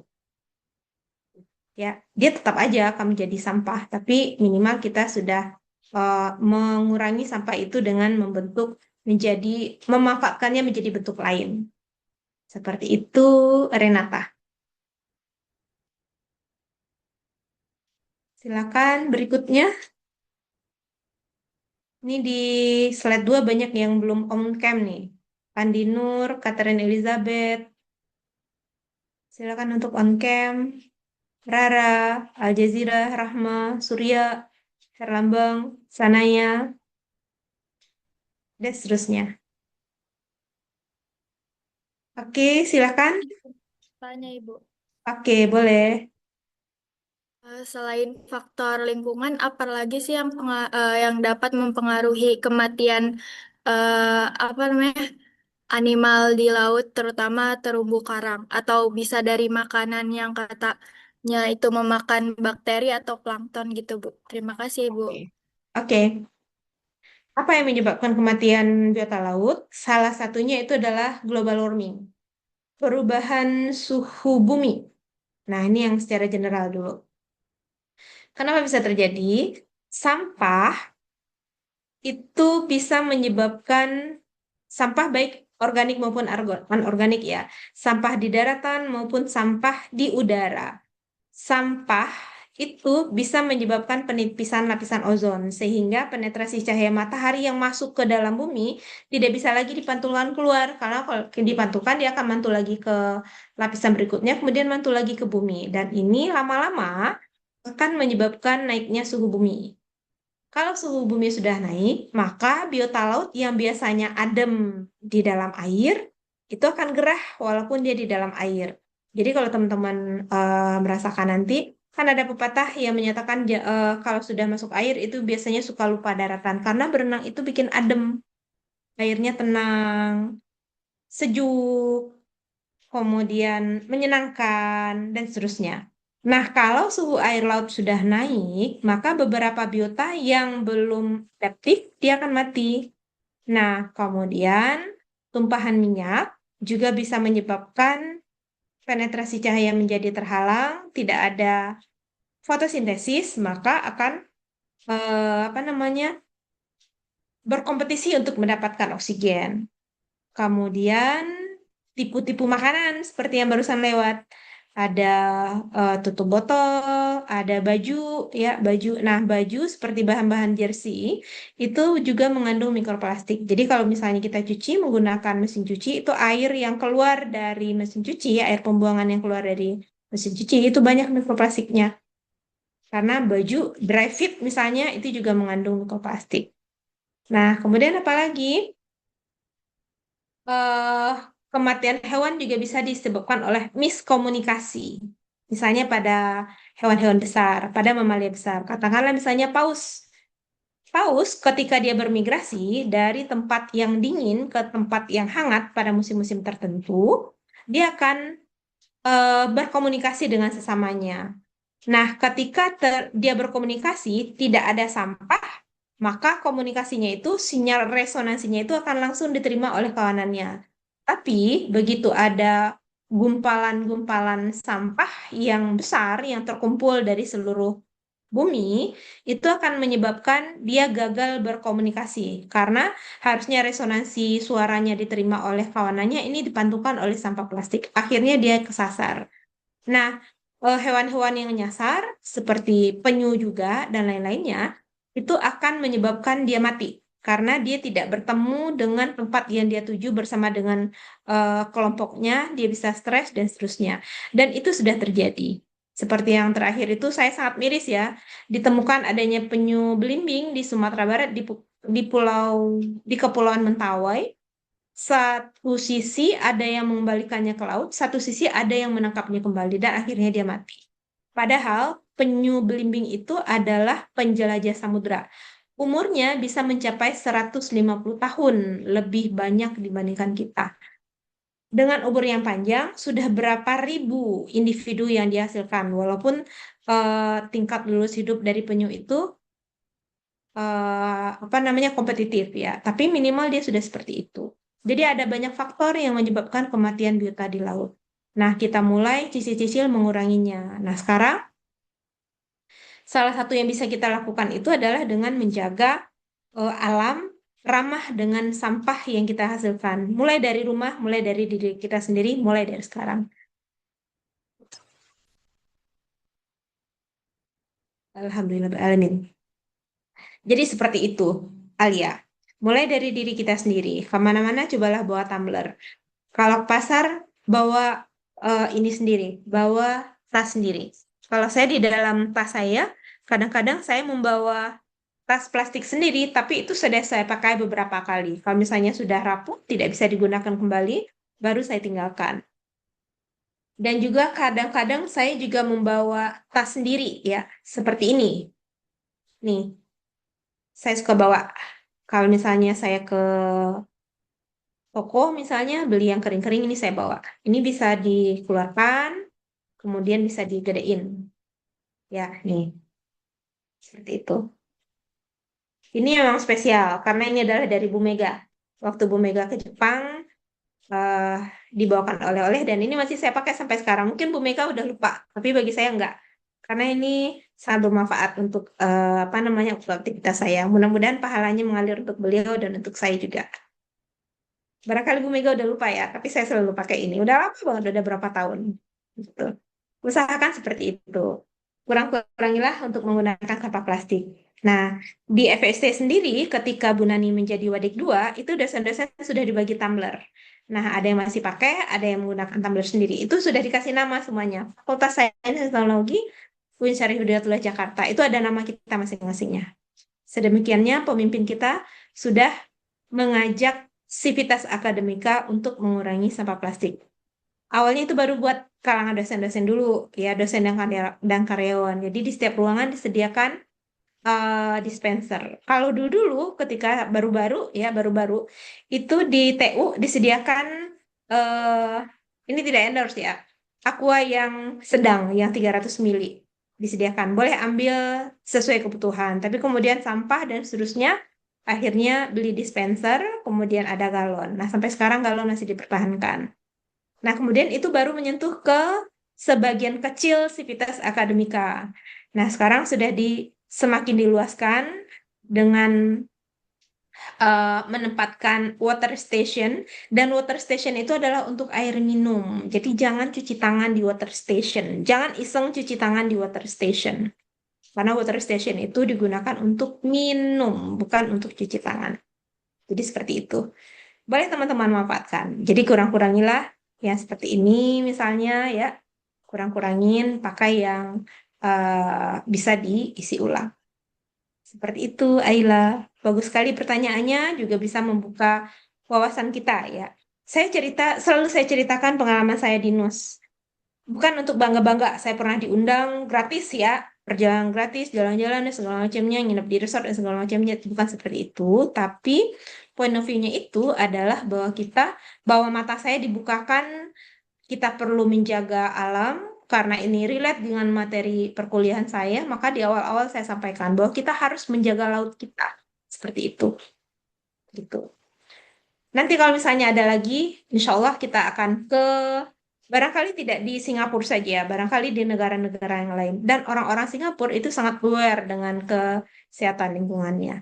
Jadi mereka tidak membuang sampah sembarangan. Kalau di Singapura itu tidak boleh makan permen karet. Kalau makan permen karet, membawa permen karet ke Singapura itu kena denda. Seperti itu. Oke, ada pertanyaan dari Muhammad Rafi. Softies lebih mudah dipelihara daripada jenis SPS. Reef tank lebih mudah diurus jika melihara makroalga daripada koral. Tergantung dari kondisi. Ya, untuk pertumbuhan karang itu juga memerlukan arus, juga memerlukan salinitas tertentu, juga membutuhkan suhu dan seterusnya. Ada banyak faktor ya untuk pertumbuhan si karang ini. Kemudian nudibranch. Nudibranch ini dapat memangsa koral seperti jenis-jenis bintang laut. Nudibranch ini adalah gastropod. Ya, nanti kalau misalnya Raffi ingin tertarik lebih banyak dengan biota laut, nanti boleh bergabung dengan kelompok studi MBC, ya MBC. Nah, sebenarnya saya sangat butuh tuh anak-anak MBC. Kenapa? Untuk mendampingi teman-teman pada saat field trip. Kalau saya sendiri nggak cukup energinya, walaupun sudah ada Pak Fahri dan Bu Irul sekarang. Kalau sebelumnya kan berdua dengan Pak Fahri aja, karena sekarang Pak Fahri eh, mengelola program studi, jadi dikurangin buat ngajar-ngajar karena waktunya perlu untuk manajerial. Maka saya minta bantuan ke Bu Irul. Jadi, Sinodibrans ini tidak semuanya memakan si soft coral seperti itu. Seperti itu, Raffi. Kalau akan pagi, iya. Jadi kalau misalnya tidak ada predator, maka mangsanya itu akan tumbuh lebih cepat. Dia akan berkembang lebih cepat. Nah, untuk mengendalikan populasi mangsanya, maka ada predator. Itu sudah hukum alam. Itu sudah hukum alam. Seperti itu. Mudah-mudahan bisa difahami. Ada yang berikutnya, silakan. Oke, dengan senang hati. Ada yang lain, silakan. Ibu saya izin bertanya. Silakan, Kafla. Jadi kan kata Ibu tadi kalau kerang mati itu disebabkan oleh bintang laut dan juga mikroorganisme. Salah Hmm, satunya itu yang bintang laut yang makan karang yang di laut, Bu. hmm. Nah, menurut Ibu tuh kalau misalkan karangnya udah dimakan sama bintang laut, itu tuh masih berfungsi di dalam laut atau gimana, Bu? Dia masih bisa tumbuh lagi apa enggak gitu maksudnya? Iya. Bisa. Oh, berarti kalau misalkan yang kemarin tuh kan ada spesimen praktikum kelas Anthozoa yang memutih. Berarti itu tuh udah mati Bu karangnya. Iya. Tapi itu memang kita bawa untuk jadi untuk yang kita sebentar, saya carikan akan tes terpelaki itu ya. Sebentar. Ini saya ambil dadakan, jadi saya tidak bisa carikan yang cakep, pakai banget. Saya carikan yang cakep aja. Ini masih ada yang lain-lainnya. Oke, karang yang kita pakai untuk praktikum itu adalah karang yang memang sudah mati. Jadi kita ambil dari lapangan, kemudian memang kita bleaching, memang kita putihkan dulu. Cara memutihkannya apa? Ia menggunakan pemutih. Pemutihnya apa? Maaf ya, ini juga tidak ada endorse. Menggunakan Biclean. Jadi itu preparat memang kita bawa, kemudian kita simpan di laboratorium, kemudian kita gunakan untuk praktikum. Kalau kita menggunakan karang yang langsung kita bawa dari lapangan itu akan butek. Kalau butek tidak enak untuk diamati. Jadi akan tasir itu seperti ini. Ini saya ambil asal-asalan ya gambarnya ya. belum terlalu cakep, nanti akan saya carikan yang lebih baik. Ini adalah Akantaster. Ini adalah bintang laut. Bintang laut. Bintang laut itu masuk ke dalam film Echinodermata. Echinos artinya duri, derma adalah kulit. Maka Echinodermata adalah hewan yang kulitnya berduri. Ini adalah duri-duri semuanya. Duri-duri. Jadi bintang laut itu tidak semuanya mempunyai 5 lengan. Ada yang banyak. Ini bahkan sampai belasan. Ada yang 13, ada yang 18. Nah, nanti bintang laut yang teman-teman temukan di Pulau Ari itu lengannya bisa 4, bisa 5, bisa 6. Ya, bisa 4, bisa 5, bisa 6. Dan tidak untuk dibawa pulang. Ya, tidak untuk dibawa pulang. Nah, ini Acanthaster, dia akan berjalan-jalan di karang, kemudian dia makan. Nah, bekas yang dia tinggal itu akan memutih. Nah, ini yang kita sebut dengan bleaching. Tapi bleaching tidak hanya disebabkan oleh dia. Kalau tidak terjadi, tidak ada oksigen, maka karang juga bisa mati. Kalau kena penyakit, karang juga bisa mati. Kemudian kalau terjadi perubahan suhu air yang mendadak, karang juga bisa mati. Jadi ada beberapa faktor yang menyebabkan kematian karang. Perubahan salinitas itu juga bisa menyebabkan kematian pada karang. Seperti itu yang bisa saya bantu berikan jawabannya. Nanti akan barangkali teman-teman juga bisa sambil jalan browsing untuk proses kematian karang yang disebabkan oleh predator. Seperti itu. Ini ada lagi yang cakep gambarnya. Mudah-mudahan bisa kita akses. Ini view image.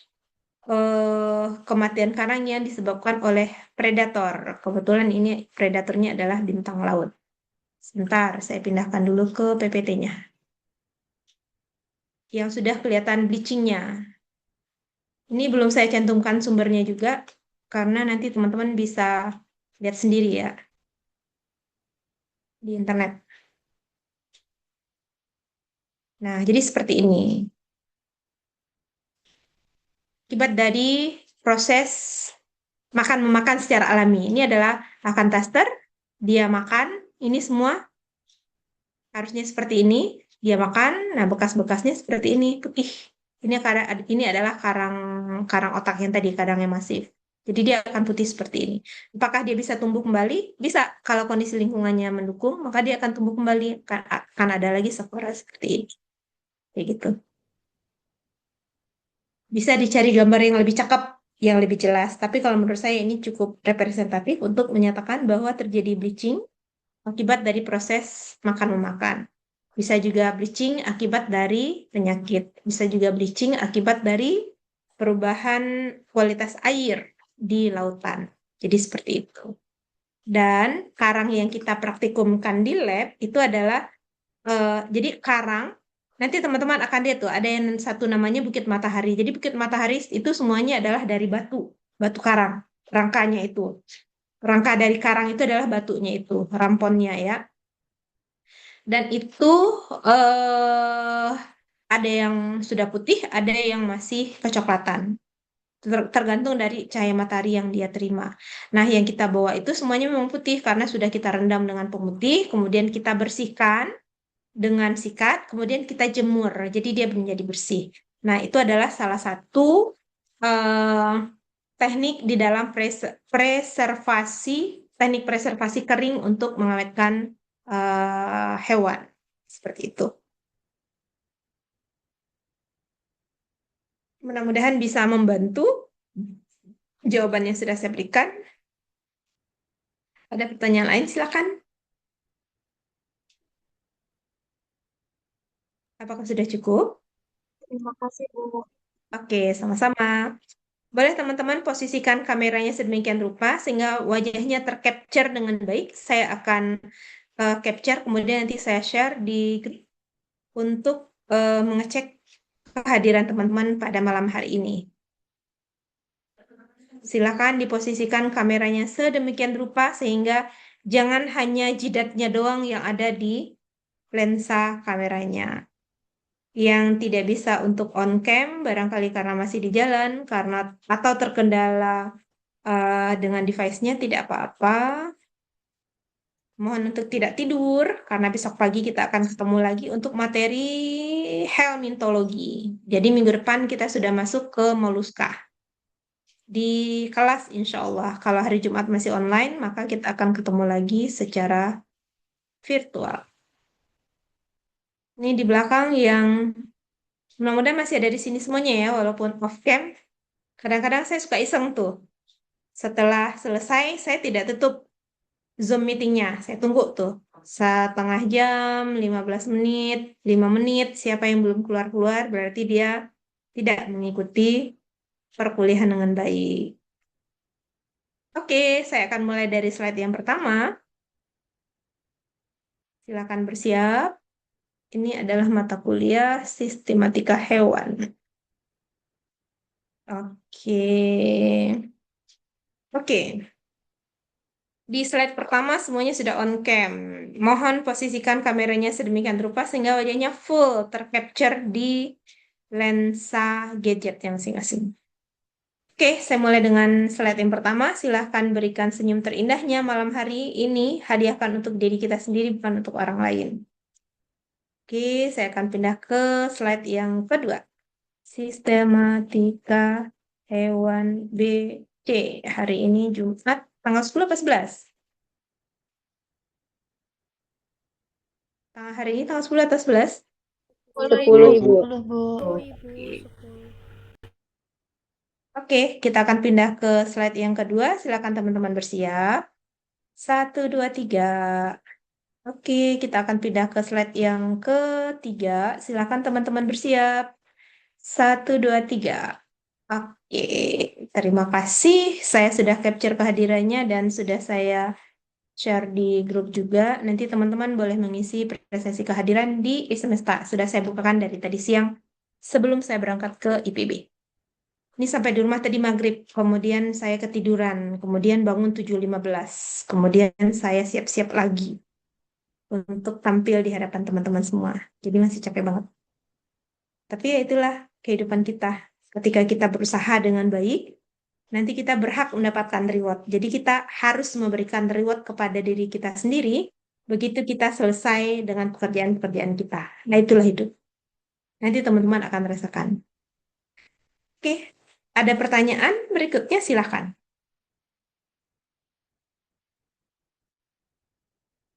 Silakan on mic langsung. Baik, sepertinya sudah cukup jelas ya. Dan diskusi kita juga cukup hangat. Tidak hanya terbatas di biota saja, tapi kita juga menjaga lingkungan. Ya, menjaga lingkungan. Kalau kita tidak bisa meminimalisasikan penggunaan sampah plastik, minimal kita bisa memilahnya nanti. Supaya nanti orang-orang yang membutuhkan bisa memanfaatkannya kembali. Saya punya satu dompet. Dompet itu berasal dari kemasan kopi. Kemasan kopi. Dan itu menarik sekali.